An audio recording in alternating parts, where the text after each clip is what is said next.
4 years after a mother and her young son were tortured in a horrifying gang rape. One of the suspects convicted in that crime was resentenced today.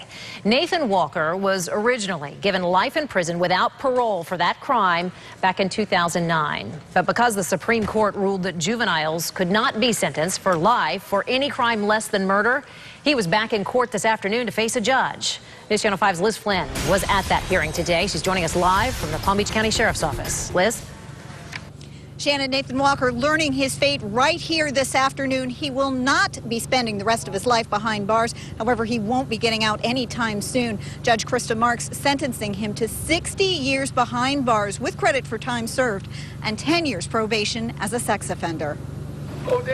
Nathan Walker's upset family and friends left the courtroom in tears and disappointment, but Judge Marks stood firm. I listened to every second of the sheer horror and brutality of this case. For the second time, Judge Krista Marks had Nathan Walker in her courtroom for sentencing. Nothing that I heard overcame the absolute heinous nature of this crime. Walker, now 20, was 16 at the time of that crime when a mother and her 12-year-old son were raped and tortured for hours inside their Dunbar Village apartment, June 18, 2007. Judge Marks sentenced him and two others to life in prison without parole for his conviction.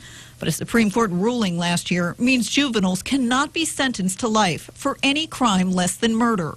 Walker has already spent 2 years behind bars. He talked of not hearing from family and friends, the violent nature of prison, and trying to make the best of it. It can drive you crazy, but that's only legal.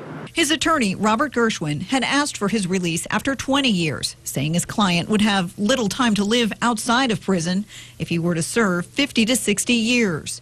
But Judge Marks ruled differently. I have always had the intent that these defendants, based on the crime, deserve life in prison. I have not changed my mind. Nathan wanted less, of course. Anything is better than dying in there for sure. So a term of years is always hopeful, but we'd hope for a less term of years. One of the other men convicted in this case, Tommy Poindexter, is currently serving a life sentence, but because he was 18 at the time of the crime, his sentence will not change. Live in West Palm Beach, Liz Flynn, WPTV News Channel 5.